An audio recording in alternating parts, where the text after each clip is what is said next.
श्रीमन्नारायण दोस्तों, राधे राधे। उड़ीसा शहर में एक छोटे से गांव में माधव दास जी रहते थे। माधव दास जी अकेले रहते थे और भगवान जगन्नाथ का भजन किया करते थे और वो हर रोज़ भगवान जगन्नाथ जी के मंदिर में दर्शन के लिए जाया करते थे। वो सिर्फ जगन्नाथ जी की भक्ति में ही मस्त रहते थे। उन्हें सांसारिक जीवन से कोई मोह माया नहीं था। एक दिन अचानक माधव दास जी की तबीयत खराब हो गई। उन्हें उल्टी दस्त का रोग हो गया। वो बहुत ही कमज़ोर हो गए कि उठने बैठने में भी उन्हें समस्या होने लगी। माधव दास जी अपना कार्य स्वयं करते थे। वो किसी से मदद नहीं लेते थे। जो व्यक्ति उनकी मदद के लिए आता था उससे कहते थे, मेरे प्रभु जगन्नाथ स्वयं मेरी रक्षा करेंगे। ऐसे ही कुछ दिन और बीत जाते हैं। माधव जी की तबीयत और ख़राब हो जाती है। अब तो वो मलमूत्र भी बिस्तर पे ही त्याग देते थे, परंतु उन्होंने अपनी भक्ति और आस्था जगन्नाथ जी पर से कम नहीं होने दी। इतना बीमार होने के बाद भी नियम से जगन्नाथ जी की आराधना किया करते थे। यही दूसरी ओर जगन्नाथ जी अपने भक्त की आस्था देखकर अत्यंत खुश थे। तभी बलदेव जी जगन्नाथ जी से कहते हैं, हे प्रभु, आपका प्रिय भक्त इतने कष्ट में है, आप उसे दूर क्यों नहीं करते? तब भगवान जगन्नाथ जी कहते हैं, वो तो उसके पूर्व जन्म के कष्ट हैं, ये तो उसे भोगने ही होंगे, पर उसने मेरी इतनी भक्ति की है, इस कारण मैं पृथ्वीलोक पर जाकर उसकी देखभाल करूँगा।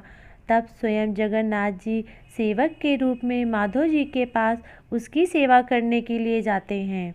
वो माधव जी की बहुत सेवा करते हैं और उनके गंदे वस्त्र भी भगवान अपने हाथों से स्वयं साफ किया करते थे और उन्हें स्नान कराना, उनके कपड़े धोना, भगवान माधव दास जी की बहुत सेवा की। तब माधव दास जी ठीक हो गए। जब उन्हें होश आया तब भगवान जगन्नाथ जी को अपनी सेवा करते हुए देख तुरंत पहचान गए, ये मेरे प्रभु ही हैं। तब भगवान जगन्नाथ जी बोले, देखो माधव, मुझसे भक्तों का कष्ट देखा नहीं जाता, इसी कारण मैं तुम्हारी सेवा करने के लिए स्वयं आया हूँ। और जो पूर्व जन्म के कष्ट तुम्हारे भाग्य में लिखे थे वो तो तुम्हें भोगने ही पड़ेंगे। अगर उस कष्ट को इस जन्म में नहीं भोगोगे तो तुम्हें एक और जन्म लेकर कष्ट भोगना पड़ेगा। मैं नहीं चाहता था कि मेरे भक्त को उसके पूर्व जन्म के कष्टों के कारण अगला जन्म लेना पड़े। इसीलिए माधवदास, तुम्हारी सेवा की अगर फिर भी कह रहे हो तो मैं अपने भक्त की बात नहीं टाल सकता।